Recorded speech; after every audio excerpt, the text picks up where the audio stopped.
Tako kot rečeno, že v uvodu v Mašo smo v času, spremljamo Jezusov govor, Jezusov poslovilni govor od svojih učencev.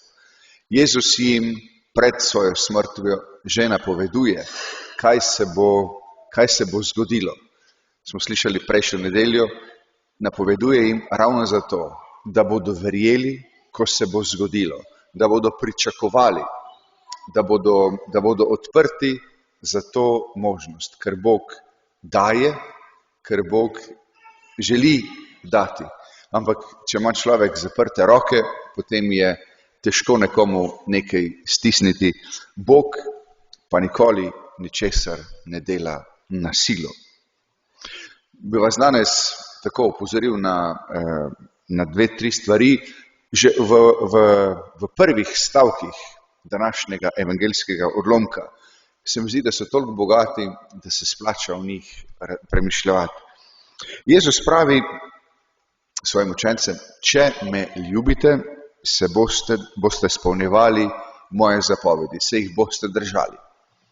Mi smo v našem vsakdanjem življenju zelo navajeni, da takoj, ko nekdo reče če, to pomeni pogoj. Če ja, potem to, če ne, pa ne. In je vedno znova tudi skušnjava, da bi rekli, Jezus ne ljubi brezpogojno, ampak svojo zapoved na nek način pogojuje. Svojo ljubezen do nas pogojuje z našim izpolnjevanjem zapovedi. In vendar, vsi mi vemo, da ljubezen, če je iskrena, vpliva na naše življenje, vpliva na naš način ravnanja, vpliva na naš način gledanja.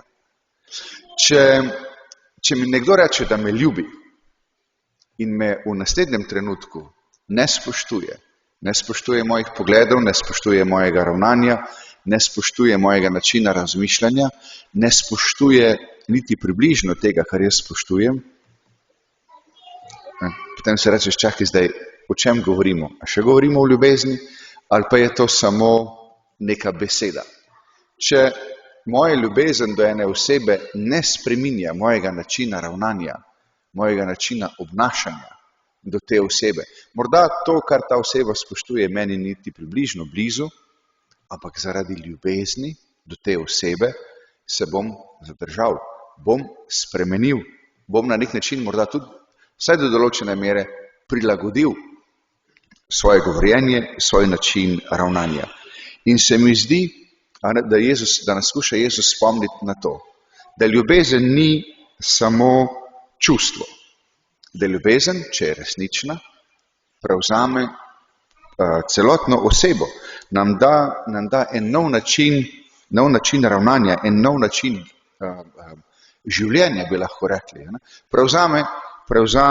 Preoblikuje to, kako mi razmišljamo, to, kako mi gledamo na stvari, kako jih razumemo, preoblikuje to, kar mi hočemo in preoblikuje tudi to, na kakšen način mi ravnamo.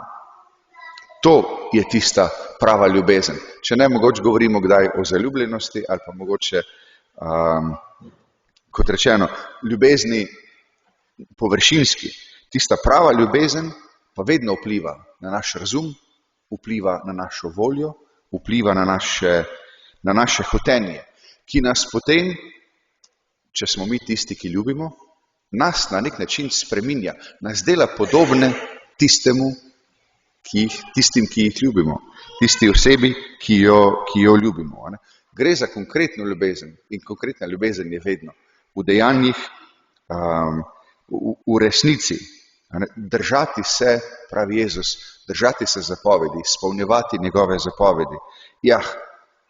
To pomeni, če Jezusa res ljubim, da bom pač malo pazil, kaj je tisto, kar bi lahko njega užalilo, kar bi lahko podrlo najin odnos, kar bi lahko porušilo ali pa oviralo to, da midva ljubiva drugega.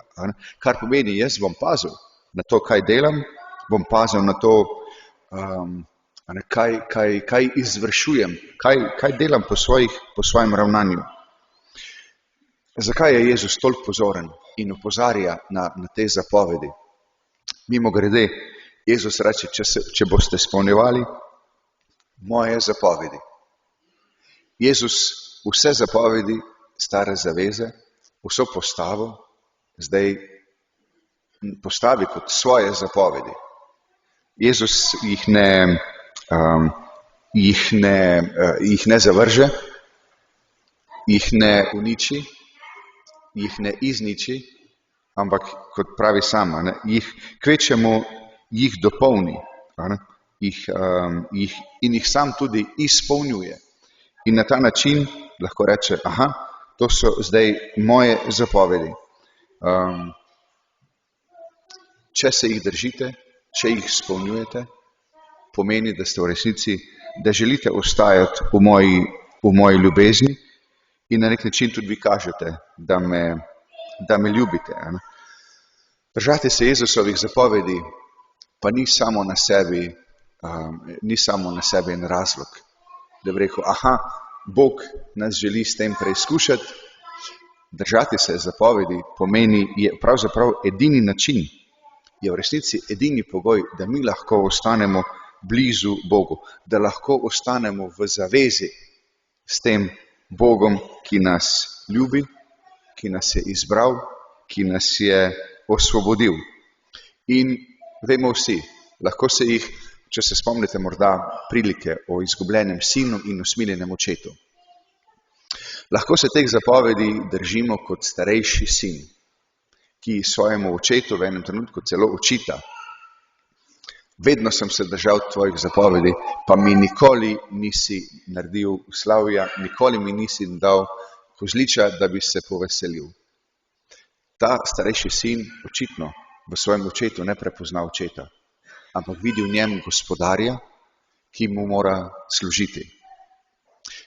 Se torej dolžnosti sicer drži, ampak ali iz strahu, ali iz dolžnosti, ali iz enega občutka suženjstva. To ni svoboda in to ni odnos med očetom in sinom. In v resnici je lahko naše ravnanje kdaj tudi takšno. Ko smo se z birmanci pripravljali na birmo, je vmes tudi so morali se učiti tudi vprašanja, ki na nek način obnavljajo vso to versko znanje, 8 razredov. In eno od vprašanj je bilo tudi, kdaj je naše kesanje pri spovedi nepopolno. In odgovor je, kadar se kesamo iz strahu pred Bogom. Naslednje vprašanje je, kdaj pa je naše kesanje pri spovedi popolno, kadar se kesamo iz ljubezni do Boga. In se mi zdi, da je tukaj zelo podobno. Mi se lahko zapovedi držimo zelo suženjsko iz dolžnosti ali pa iz ljubezni. Se pravi, bodi si kot sužnji, bodi si kot služabniki ali pa kot sinovi. In za Jezusa je tisti edini pravi vir izvrševanja zapovedi ljubezen srca. Tistega srca, ki ve, da je ljubljeno in ki želi odgovoriti nazaj na to ljubezen. Ker v končni fazi, v svobodi, v polni svobodi, postava postane smiselna. Zakaj? Zato, ker samo v svobodi je v resnici mogoče tudi ljubiti. Ko ljubezen postane naša postava, takrat potem v resnici v vsaki okoliščini iščemo in gledamo to, kar je dobro. Ljubezen nikoli ne želi škoditi osebi, ki je ljubljena. Zato lahko se spomnimo tudi še na svetega Avguština, ki je v enem trenutku zapisal, ljubi in delaj, kar hočeš. Pa to ne gre zdaj za svobodo, popolno svobodo, ki bi bila neka objestnost. Ampak gre za to, da tisti, ki ljubi, da se zaveda, da v ljubezni ne želi nikomur nič žalega. In ljubezen nikomur ne stori nič žalega. In torej ljubezen spontano vodi našo voljo, da dela to, kar je dobro. Tisti, ki dela hudo, pač preprosto ne ljubi. In tu se mi zdi, da se potem na naše razmišljanje okrog tega Jezusovega navideznega pogoja, če me ljubite, boste izpolnjevali moje zapovedi, da se tukaj sklenemo krog. Smo torej povabljeni k ljubezni, ampak vedno najprej zavedajoč se ljubezni. Kako pa se zavedati, kako izkušati to ljubezen, ki jo ima Bog do nas? Tu pride odgovor v drugem delu stavka: jaz pa bom prosil Očeta in dal vam bo drugega tolažnika, ki bo ostal pri vas. Jezus Očeta prosi za ta dokončni dar, tistega dar, ki nam bo v končni fazi, nas bo povezal, nas bo v resnici naredil to, kar smo, nas bo naredil Božje otroke. Jezus torej obljublja svojega duha, ki bo nadaljeval Jezusovo delo. Tega drugega tolažnika, tega svetega duha Jezus imenuje tolažnik. Mogoče se ustavimo sam še ob tem, zakaj tolažnik.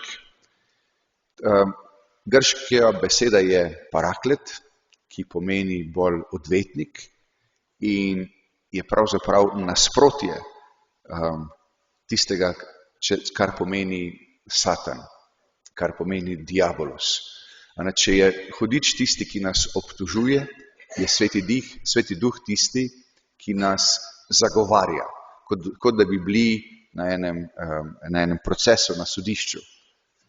Hudič je naš tožilec in sveti duh je naš zagovornik, je naš odvetnik, tisti, ki nas zagovarja. Ko pa Jezus uporabi, ali pa tudi ko mi v slovenščino prevajamo to besedo kot tolažnik, pomeni to predvsem nekoga, ki pride zato, da bi bil z nekom, ki je sam, zato, da ne bi bil več sam. To pomeni tolažiti. Pomeni biti z. In Jezus obljublja, da bo pri Očetu izprosil, da nam bo Oče poslal tega drugega tolažnika, ki ga Oče daje tistim, ki ljubijo Sina, se držijo njegove zapovedi. Na ta način Bog sam v naša srca že vliva svojo ljubezen in nam daje po Svetem Duhu tudi moč in pomoč, da bi to ljubezen lahko prepoznali. Na ta način pa potem vse, kar je v zapovedih, na nek način neha biti težko. Tisti, ki ljubi in dela stvari z ljubeznijo, bo še tako težke stvari počel z lahkim srcem, zato ker jih dela zaljubljeno osebo, zato ker ljubi in je njegovo srce polno. Če pa v našem srcu ni ljubezni, potem lahko pa še vsaka najmanjša zapoved zelo, zelo težka in je ovira in je zoprna in nam je nadležno in se lahko sprašujemo, zakaj. Tako da v tem času, kot rečeno, prihajamo proti 40. dnevu po Veliki noči, v četrtek bomo obhajali v nebovhod in še 10 dni kasneje binkošti. Lahko se zopet spomnimo na ta veliki dar, ki nam ga Jezus obljublja, dar svojega duha, dar svetega duha, ki ni sam sebi namen, ampak nas odpira zato, da bi razumeli, kako nas Bog ljubi, da bi postajali vedno bolj sinovi in hčere, vedno manj služabniki ali pa sužnji, ki delajo stvari iz strahu in iz dolžnosti, ampak sinovi in hčere, ki odgovarjajo na ljubezen, ki so jo spoznali od Očeta. Amen.